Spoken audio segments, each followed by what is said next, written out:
Bencana besar menghantam negeri ini di penghujung tahun 2022. Ratusan orang tewas, ribuan luka-luka, puluhan ribu lainnya kehilangan tempat tinggal akibat bencana gempa bumi di Kabupaten Cianjur, Jawa Barat. Memang bencana tak dapat dielakkan, namun mitigasi bencana di negeri ini kembali jadi sorotan. Pemirsa, berikut catatan akhir tahun redaksi RCTI 2022 beranjak dari nestapa.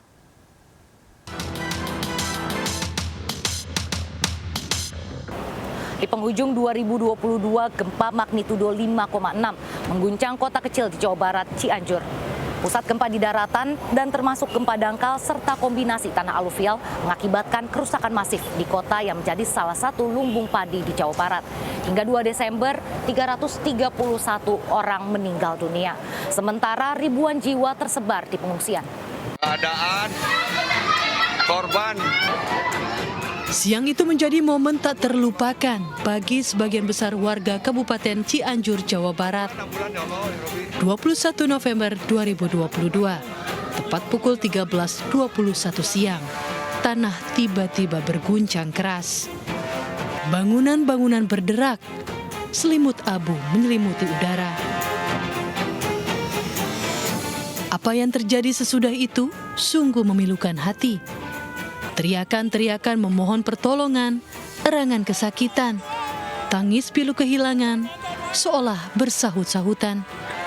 Beberapa hanya terduduk dengan pandangan kosong, tak percaya pada apa yang telah terjadi.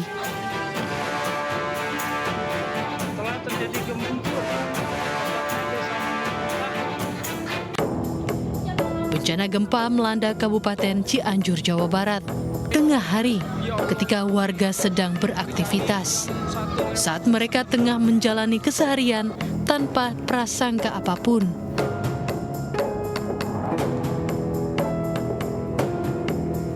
Bencana gempa di Kabupaten Cianjur berada pada skala magnitudo 5,6. Kedalaman pusat gempa hanya berjarak 10 km dari kawasan permukiman. Tak heran dampak yang ditimbulkan sangat besar. Gempa menimbulkan kerusakan masif, mengguncang perbukitan, rumah dan bangunan roboh. Bukit longsor menimpa kawasan permukiman dan keramaian.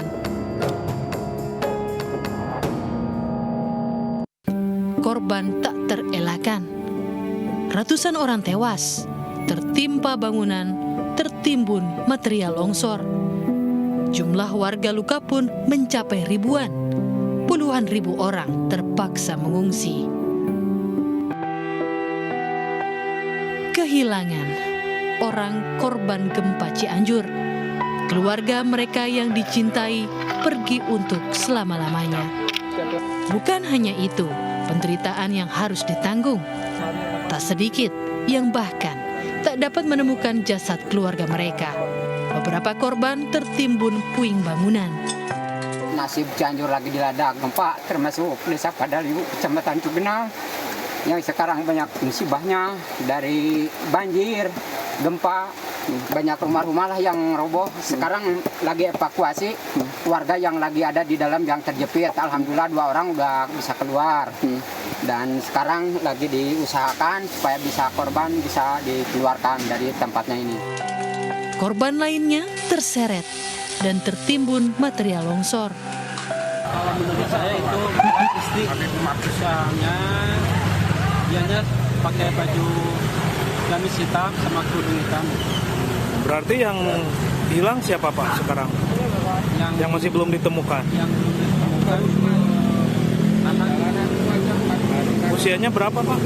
Usia 21. Tim SAR gabungan dan warga tak kenal lelah melakukan pencarian hingga evakuasi korban. Terus pas gitu mama minta jajan, tapi sebentar gak ada uang receh. Pas gitu main di rumah, gak tahu kemana saya lagi buat agar saya juga ini kena tuh. Tak hanya kesulitan mencari titik lokasi keberadaan korban, timbunan puing bangunan yang berat menyulitkan proses pencarian. Assalamualaikum warahmatullahi wabarakatuh. Salam untuk tahan.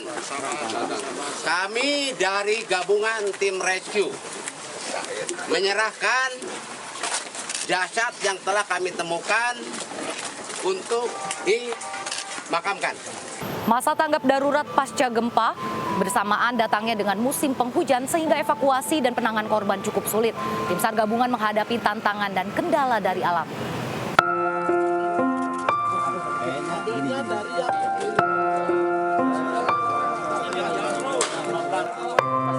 Pencarian korban di lokasi longsor memunculkan tantangan lain. Gempa susulan beberapa kali terjadi. Tim SAR gabungan harus benar-benar waspada agar tidak menjadi korban tanah longsor. Pertama, resiko bahaya dari longsoran susulan diakibatkan gempa susulan maupun hujan. Yang kedua, tanah masih lembek. Ya. Yang ketiga, menggunakan alat manual itu sangat sulit sehingga kita menggunakan alkon. Kita dibantu oleh alkon, namun sumber air lumayan jauh sehingga kita menggunakan estafet alkon. Untuk kesulitan lainnya yaitu cuaca. Kita terhambat seperti ini, kita jam 3 sudah berhenti dikarenakan hujan deras karena resiko semakin tinggi ya. Serta jalan medan untuk kita menaik turunkan personil dan peralatan terlalu vertikal, itu kesulitannya. Cuaca pun kerap kali tak bersahabat. Namun itu bukan berarti asa telah pupus. Keluarga tetap menantikan hasil pencarian korban. Kang, ini nunggu evakuasi siapa memang? Berarti mertua, berarti saya dari rombongan soal Kang. Ada berapa emang orang memang? Di dalamnya itu ada 8 orang yang terdiri dari 6 orang, 1 supir dan anak kecil. Terus udah sempat nyari kemana aja, Kang? Saya sudah mencari ke berbagai rumah sakit dan berbagai posko, terus ke daerah-daerah itu takutnya dipindahin jalan gitu, cuman tidak ketemu dan akhirnya difokuskan. Puluhan ribu orang mengungsi akibat gempa Cianjur. Sebagian dari mereka tinggal di tenda-tenda pengungsian seadanya. Beratapkan terpal, beralaskan tikar tipis, dengan pakaian tinggal menempel di badan. Kondisi yang seadanya membuat warga korban gempa ingin kembali ke rumah. Namun bencana seolah belum selesai. Gempa-gempa susulan masih kerap kali terjadi.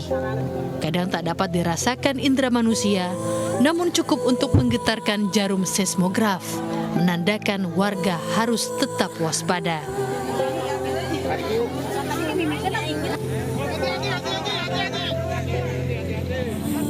Gempa Cianjur tak hanya menjadi perbincangan masyarakat awam, pakar dan peneliti pun sangat tertarik. Bukan hanya karena banyak korban, bukan sekedar dampak kerusakan yang ditimbulkan, namun pada pertanyaan lebih mendasar, apa penyebab gempa di Kabupaten Cianjur? Satu yang telah disepakati, gempa Kabupaten Cianjur diakibatkan aktivitas sesar atau patahan.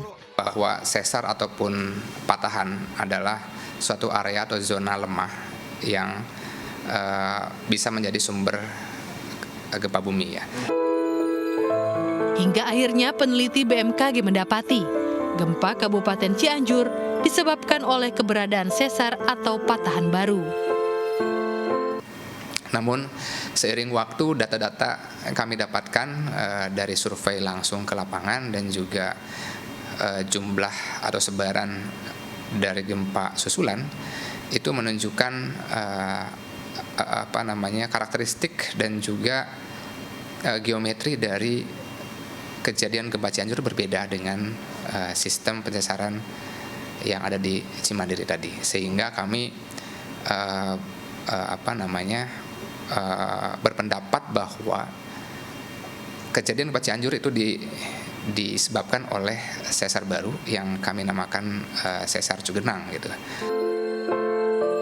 Dugaan kemunculan sesar atau patahan Cugenang membuat para peneliti dan pakar tersentak. Terlebih sesar Cugenang terbilang besar. Namun ancaman gempa tak berhenti di Kabupaten Cianjur. Setelah gempa mengguncang Kabupaten Cianjur, aktivitas gempa juga dilaporkan terjadi di daerah lain. kebetulan aja energinya rilis sehingga menghasilkan gempa bumi. Jadi kalau kita lihat lokasi pusat gempa bumi antara gempa bumi Cianjur, kemudian gempa bumi yang ada di Garut, di Sukabumi, kemudian di Kuningan, bahkan di Karangasem itu berbeda, sumber gempa buminya berbeda, jadi independen sendiri. Kalau yang di Garut berkaitan dengan sesar aktif ya, yang ada di sekitar wilayah Cugenang. Nah, kalau untuk gempa bumi merusak yang terjadi di Garut, yang tanggal sekitar 3 Desember kalau nggak salah, kemudian di Sukabumi 8 Desember ya, itu berkaitan dengan aktivitas zona penunjaman. Zona penunjaman karena kedalamannya lebih dari 50 kilo. Bahkan dirasakan ataupun tidak, sepanjang 2022 ini saja telah terjadi ribuan kali gempa bumi dalam skala kecil hingga besar. Apa yang terjadi sebenarnya? Saat ini yang sudah teridentifikasi di buku Pusgen 2017 itu mencapai 295 sesar aktif di Indonesia. Artinya banyak sekali sesar yang sebenarnya belum teridentifikasi dan belum dipetakan. Fakta mengungkapkan, Indonesia merupakan salah satu negara rawan gempa bumi di dunia, lantaran dilalui jalur pertemuan 3 lempeng tektonik. Dari 18 lempeng dunia, 4 diantaranya berada di Indonesia, meski hanya 3 yang aktif.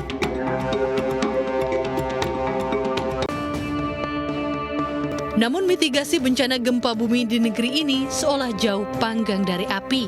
Padahal mitigasi tepat sama pentingnya dengan tanggap bencana cepat. Dengan kita merupakan wilayah rawan gempa bumi, ya kita pertama harus mengenali sumber-sumber gempa bumi yang ada di sekitar kita.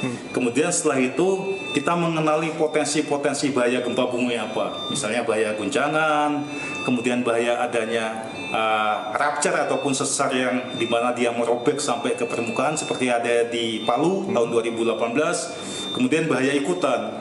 Nah, bahaya ikutan seperti retakan tanah, kemudian penurunan tanah, likuifaksi, longsoran. Sebenarnya kalau kita bisa mencegah ya 3 jenis bahaya gempa bumi tadi, yaitu guncangan, ya, kemudian rupture ya, main rupture ataupun bahaya ikutan, kita paling tidak bisa meminimalisir dampak dari gempa bumi.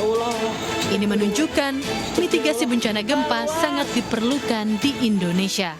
Namun mengapa masih ada kesulitan menjalankan mitigasi bencana gempa? Ya, dengan waktu yang sangat panjang ini, kemungkinan mungkin juga pemerintah dan masyarakatnya lupa.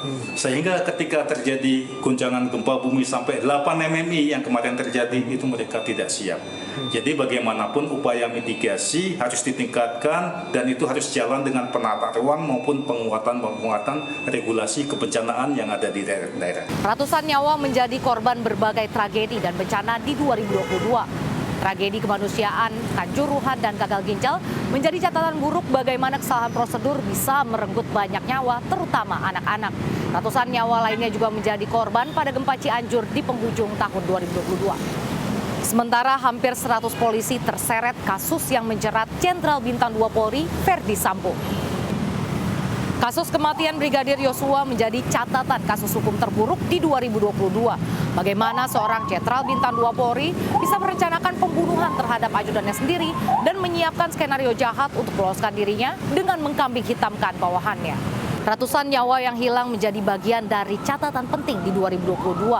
Yang bukan hanya sekedar angka, namun juga menjadi upaya perubahan terhadap penegakan hukum, olahraga, kesehatan, dan mitigasi bencana. Angka-angka ini menjadi luka bagi Indonesia di 2022. Saya, Raisa Nadia, beserta juru kamera Jamie Justin dan Raka Firdaus, sampai jumpa menjemput asa di 2023 untuk Indonesia yang lebih baik.